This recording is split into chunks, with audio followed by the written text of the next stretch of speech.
लेकिन जहां पर ये वाली फजाएं हैं, झूठ बोला जाता है, झूठी कस्में खाई जाती हैं, राशिद भाई इसकी कुछ नहुसत भी तो होगी।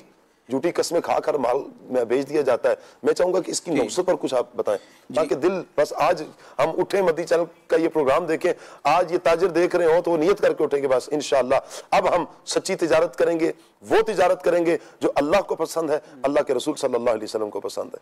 जी शाह साहब, अपनी बात को पुख्ता करने के लिए, सामने वाले को एतमाद दिलाने के लिए ज़रूरतन दुरुस्त और जायज़ कसम खाने की तो इजाज़त है। उसके अहकाम भी कुरान और हदीस में बयान किए गए, लेकिन हमारे कई ऐसे बुजुर्गान दीन उलमा हैं जिनकी सीरत में ये वाज़ेह तौर पर लिखा गया कि उन्होंने सारी ज़िंदगी कभी सच्ची कसम भी जिक्र नहीं की। यानी मुसलमान गौर करे कि मैं कसम में किसका नाम जिक्र कर रहा हूँ।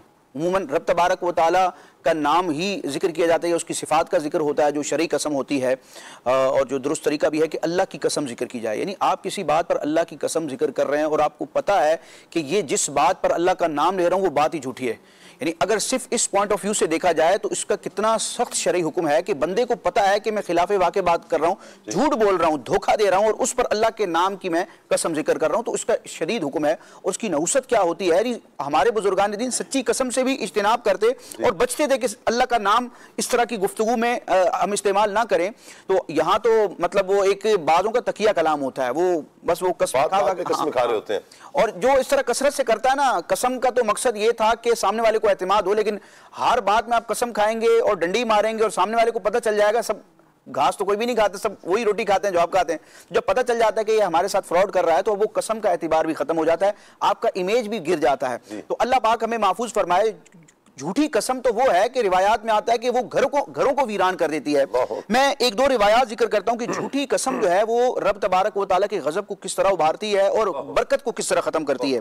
चुनाचे नबी करीम अलैहिस्सलाम का ये फरमान है, आप अलैहिस्सलाम ने इरशाद फरमाया, 3 शख्स ऐसे हैं जिनसे क़यामत के दिन अल्लाह पाक ना कलाम फरमाएगा और ना ही उनकी तरफ नजर रहमत फरमाएगा। अब वो 3 अफराद का जिक्र है, उनमें से एक फर्द क्या है, एक शख्स कौन है?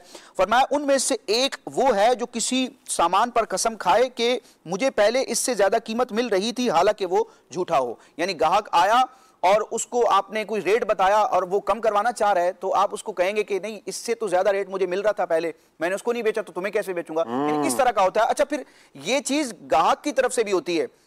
पहले एक दुकान पर आए, कोई चीज दिखाई गई, उसका रेट बताया गया तो कहेंगे यार अभी वो फुला दुकान है वहां से हम होके आ रहे हैं, वो तो इतने की मिल रही थी, हालांकि गए नहीं होते।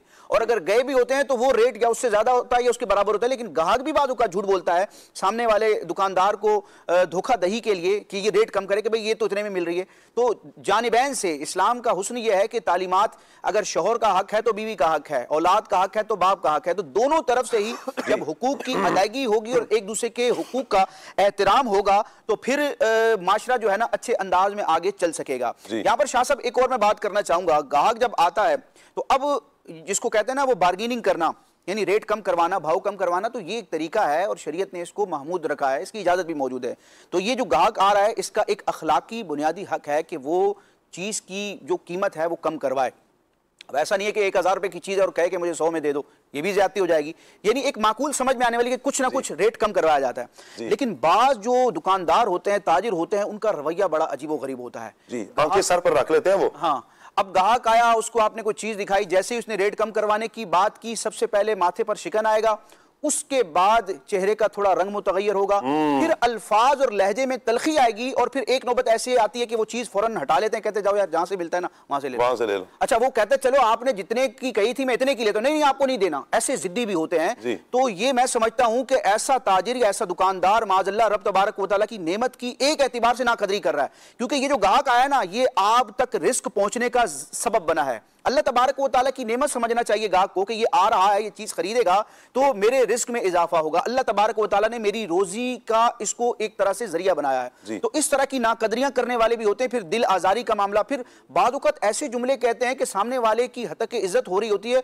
और वो बिल्कुल बेचारा पानी पानी हो जाता है। और कुछ ऐसे होते हैं बाखलाक होते हैं कि वो फिर अपनी इज्जत बचाते हुए वहां से चले जाते हैं, लेकिन चूंकि आपने उसकी इंसल्ट की, उसका दिल दुखाया, वो गुनाह आपके साथ है। और फिर बाद औकात जो है ना वो शेर से सवा शेर जिसको कहते हैं यानी आपने अगर वो जबान चलाई है, आपने अच्छा काम नहीं किया, बाद औकात फिर रॉन्ग नंबर भी लगता है और बहुत खतरनाक सूरत हाल बन जाती है। तो बिलखुसूस ताजिर को ये देखना चाहिए, अगर कोई रेट कम करवा रहा है तो प्यार से कह दें कि भाई मुझे नहीं पड़ता, आपको लेना है तो ठीक है, वरना आप किसी और दुकान से ले लें। तो यहां बदअखलाकी जो है ना, ये आपकी गाहकी को भी खराब करेगी और आपको कई गुनाहों का शिकार करेगी। तो अल्लाह पाक हमें हुस्ने अखलाक से काम लेने की तौफीक अता फरमाए। आमीन आमीन आमीन।